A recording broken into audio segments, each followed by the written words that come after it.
All right, here we find ourselves in 2.5. The big idea in 2.5 is this idea of bearings, and there's multiple ways to express bearings. So a bearing is an important concept used in navigation, and it's measured in a clockwise direction, not counterclockwise.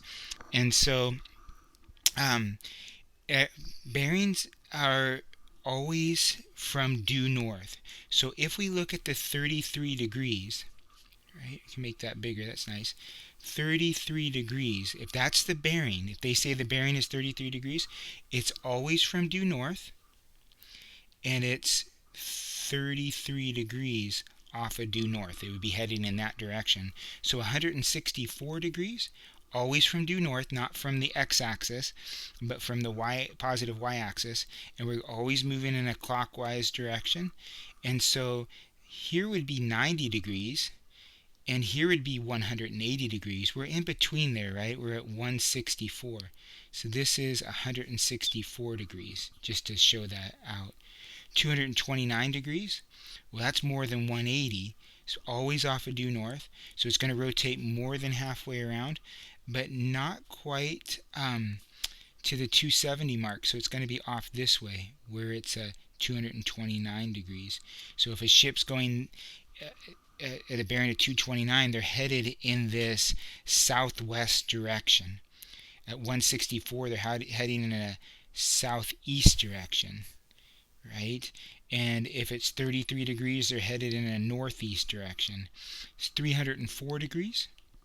If the bearing was 304 degrees, well, that's more than 270, not quite 360, right? So it's out over here.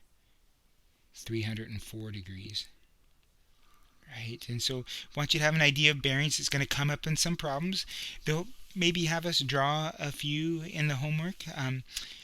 There's also another convention. What's above is true bearings. This is conventional bearings, and they talk about heading east of north and east of south and west and west of north, that type of thing. That's what we want you to read that as. So they use the north-south line, so they're using the y-axis for bearings, which is different than our angle measurements, right? They were always off of the x-axis, but these are off of the y. So if you have a north 42 degree east, it means off of north, head 42 degrees east of that. So what does south 31 degrees east mean? And you can see why they're going to use them. It means off of the south direction, head 31 degrees to the east. Or off of the south direction, travel 40 degrees to the west. No problem. Here's the south direction. And go over here 40 degrees. And that way your angles can stay actually acute, right? They can stay under 90 as you use this method. And so I think that's why it's conventional, is because you don't have to state huge degrees. North 52 degrees west, well, it's off of the north, and we need to head 52 degrees. Actually, 52 would be wider than that. 45 is what I appear to have drawn. But 52 would be a little bit more than halfway. 52 degrees. So we want you just to understand those. There's clear copies in the book of this. Let's take a look at this. An observer at a radar station is located at the origin. Find the bearing of an airplane located at 22. Express it using both methods.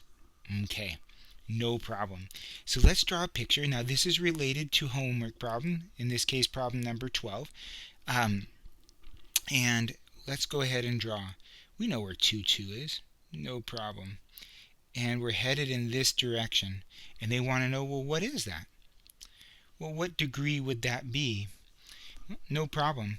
One method is to figure out, if we're doing the true bearings, how far it is off of north. So we really want to know what is, let me put it in red. Red's what we want in this case. They're basically asking, what is this angle? That's what we need for true bearings, and we always go off of that north line. Well, no problem. You have a 2-2 relationship here. If we can figure out this angle, we can know the other. Well, tangent of this angle that's inside, I'll call it theta, is equal to 2 over 2, or tangent theta is equal to 1. Well, you know what angle we can take the tangent of to get 1. It's 45 degrees. So 45 degrees is inside that triangle, but then 90 minus 45 degrees is outside that triangle, which is what we want. So we have a bearing of 45 degrees. That's the true bearing way. Then they have the conventional. So if we go do the conventional over here, what are we going to do? So if we could easily say something like this: north 45 degrees east. That would be the best way to express that. You want to look for the small angle that's created between the y-axis. You don't want to go south, because then you're having to create a big angle. You want to do it as efficiently as possible. North 45 degrees east. So I hope that makes sense, but let's see if it does. Let's go and look at something like, so you can get an idea. Let's change something. Same question, except I'm going to change the point. Instead of 2, 2, let's look at the point 2, negative 2. Let's have it be out in a different quadrant. Now they're picking things where you know the tangent of them. So if it's 2, negative 2, here's 2, negative 2. We're headed in this direction right here. Well, what is that? The true bearing. Let me put that in red again. This is the true bearing. What is this? Whatever that is, that's the true bearing. Well, what we do know is we're going to have the same relationship of negative 1. And so this right here is going to be 45 degrees. So what is this? This is 135 degrees. And so we have 135 degrees, right? Because we got to get to 180. So 135 degrees is right here. That's the true bearing. Now, what's a great way to express this? South 45 degrees east, right? I'm from a south direction, head 45 degrees to the east, would also end up there. So I just wanted you to see a companion to that. And you'll see it in the homework as well. Uh-oh, we got two ships leaving a port at the exact same time. The first ship sails on a bearing of 52 degrees at 17 knots, and the second on a bearing of 322 degrees at 22 knots. How far apart are they after 2.5 hours? Okay.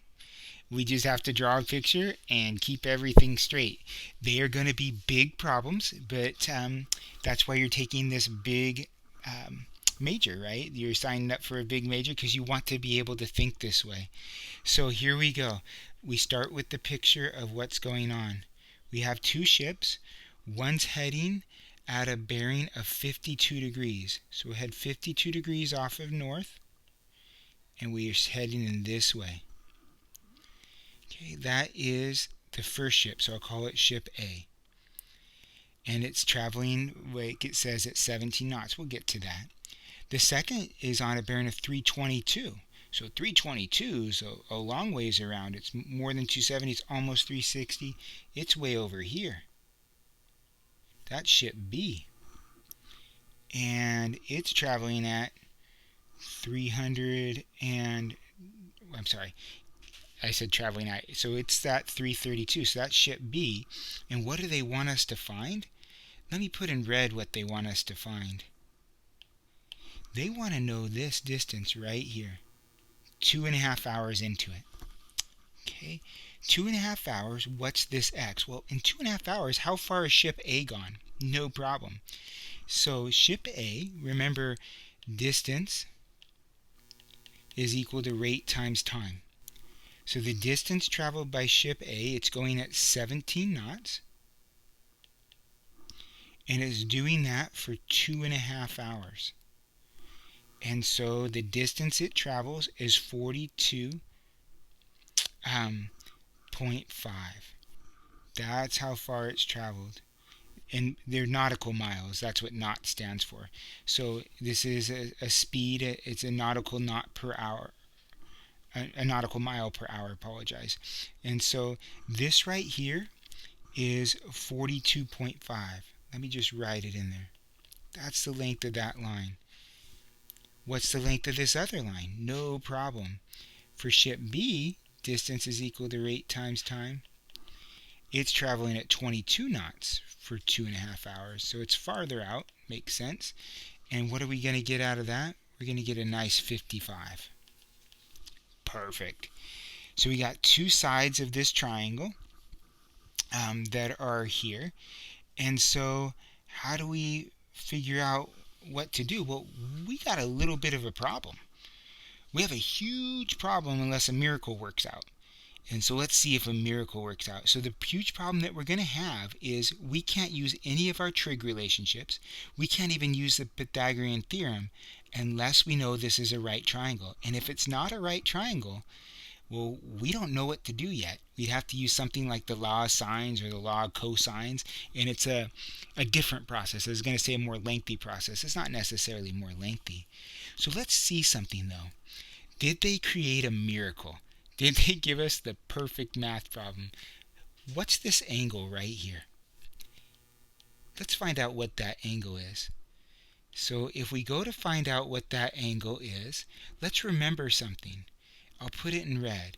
That this angle right here was 322. Now to go all the way around would be 360, so that blue area, let me just put that like that. The blue area is equal to the 360 degrees minus the 322. And what is that? What's 360 minus 322? You might not think it's impressive. It's only 38. But let's put 38 in there. So the blue angle is 38. Tell me, what's 38 degrees plus 52 degrees? 90 degrees. They created a miracle. This is the reason why we can do this problem, and why it's not in chapter 7 is because it's not just any old triangle. It's a right triangle. And so they created that miracle, as math books often do. And here we go. You know exactly how to find that x. You don't need trig. You don't need anything. Now, we needed a trig for the bearings because they never taught us that before, but it's not necessarily a trig principle. And this all worked out to be a right triangle. Well, I can ask a pre-algebra student how to solve for x. They know that in a right triangle, 42.5 squared plus 55 squared needs to be equal to x squared. And they would find x just like that by taking 42.5 and squaring it, adding 55 squared, and coming up with their answer of 4831.25 is equal to x squared, and then they would square root. Now, we wouldn't give them such big numbers. 69.5 nautical miles. That is what that length of x is. 69.5 nautical miles. So pretty involved, right? But not, using some old stuff. So this is very representative of your future math. They never talked to us about distance is equal to rate times time. They never talked to us about knots necessarily. They just expect us to know. Why know this? Because it's been taught since our arithmetic days, our pre-algebra days.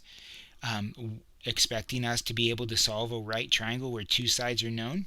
No, that's been an expectation since pre-algebra.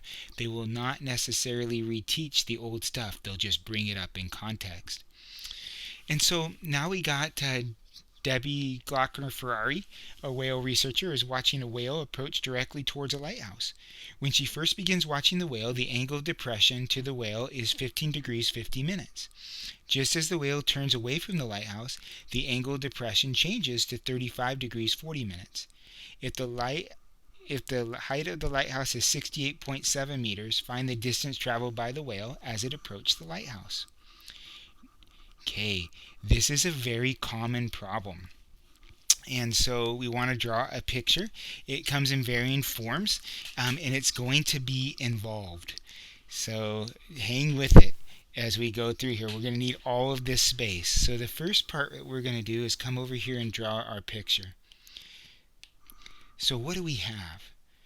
We have a person who's watching a whale approach towards a lighthouse. And when she first begins watching the whale, the angle of depression to the whale is 15 degrees 40 minutes. Just as the whale turns away, the angle of depression. If the lighthouse is 68.7 meters, find the distance traveled by the whale. So here is the lighthouse. That's 68.7 meters tall. Remember what an angle of depression is. It's off of this guy. And so when she first begins watching the whale, the angle of depression is 15 degrees 50 minutes. So I'm going to come in here. I'm going to draw a line that goes way out here. And this angle right here is 15 degrees 40 minutes. So notice they're keeping the degrees and minutes alive. So 15 degrees 40 minutes is in there. It changes, right? A little while later, she sees it swimming towards it, and then she sees it turning away. And when it turns away, it was at 35 degrees 40 minutes. So I'm going to come out here and make it a little bit different. But this angle right here, let me do it in a blue color. Oops, sorry, it didn't change the color. Let me do something right here. So this is 15 degrees 40 minutes, and this angle right here is 35 degrees 40 minutes. Okay, awesome. And then what are we being even asked to find? Just draw a straight line over there and go back to my eraser, and let me just make it a pixel eraser here for a minute to get rid of those bottom lines, make it a little bit more clean. We're being asked to find this, x. X is the distance that the whale traveled. Y then, let me call this y. We're going to have to deal with a couple of triangles, maybe even 3. Y is the distance between the whale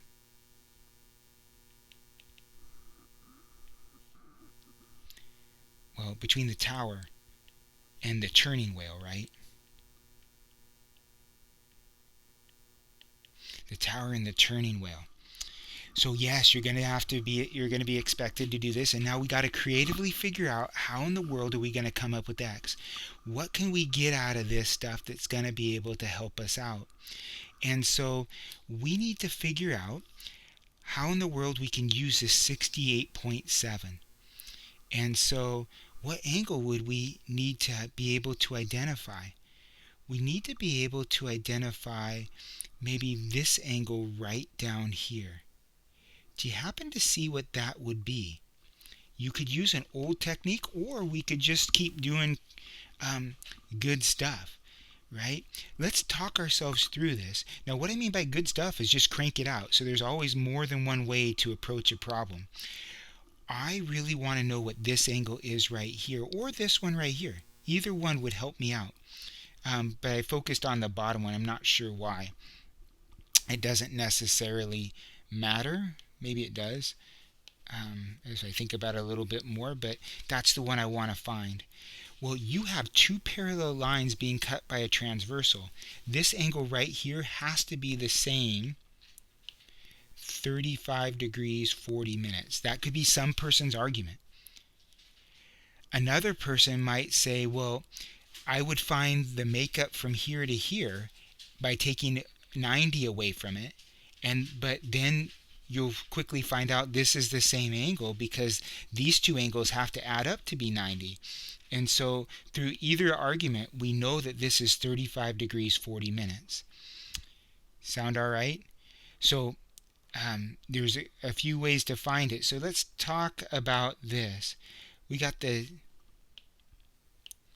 The tangent, then, of 35 degrees, 40 minutes, needs to be equal to the 68.7 over y. So what y then is 68.7 divided by the tangent of 35 degrees 40 minutes.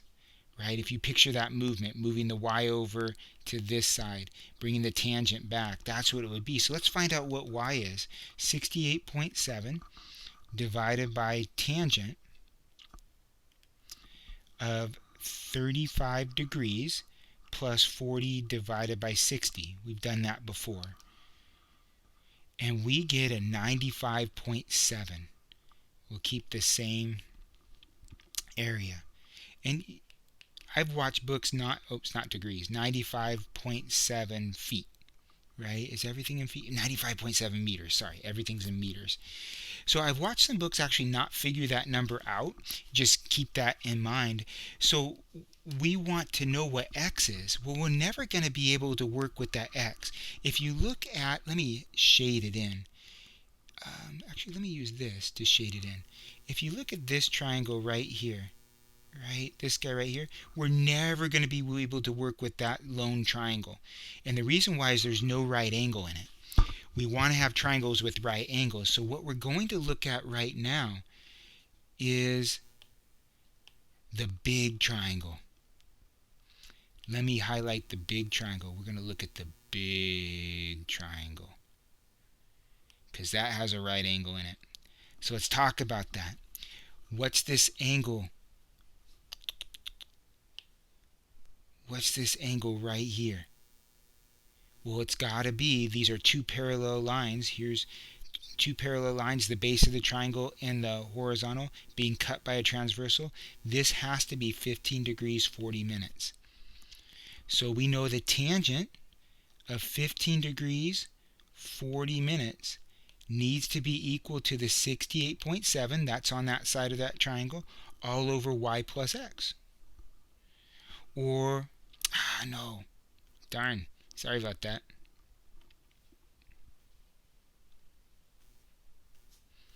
Okay, we'll get back up there.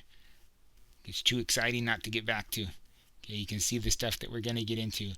All right, 68.7. So we're going to multiply both sides by y plus x. And that's the tangent of 15 degrees 40 minutes is equal to 68.7. You're just going to use your great algebra skills, or y plus x is equal to 68.7 divided by the tangent of 15 degrees 40 minutes. Remember, we're solving for x. That's our whole goal, is to solve for x. And so as we go solve for x, I did it again, I'm too far over to this side. As we solve for x, x is equal to this 68.7 all over tangent of 15 degrees 40 minutes minus y, but we know what y is. 68.7 all over the tangent of 15 degrees 40 minutes minus y. Oh, I apologize. We know what y is. I meant to replace it. What is y? 95.7. Sounds like a radio station. 95.7. So what are we going to do? We're going to take 68.7 on our calculators, divide by the tangent of 15 plus 40 divided by 60 minus 95.7, and we'll get an answer. And our answer is x is about 149. Now, I'm interested, what if I never rounded? What if I just took the 68.7 divided by the tangent of 15 plus 40 divided by 60 and subtracted away 68.7 divided by the tangent of 35 plus 40 divided by 60. How close would I be? Yep, pretty much the same. 149. coming out of there. So it doesn't seem to make any difference that we rounded that off to begin with. 149 meters is how far that whale swam in that time period that she was watching it swim towards and then turn away, and noting those angles of elevation. There'll be other similar problems like this. They're good. They're really good homework exercise questions to go through, because they're good thinking problems. Again, we've picked the two triangles that we did because of this right angle right here. Because that was 90 degrees, it made us be able to work with the trig. And you can see that tangents used a lot. I don't think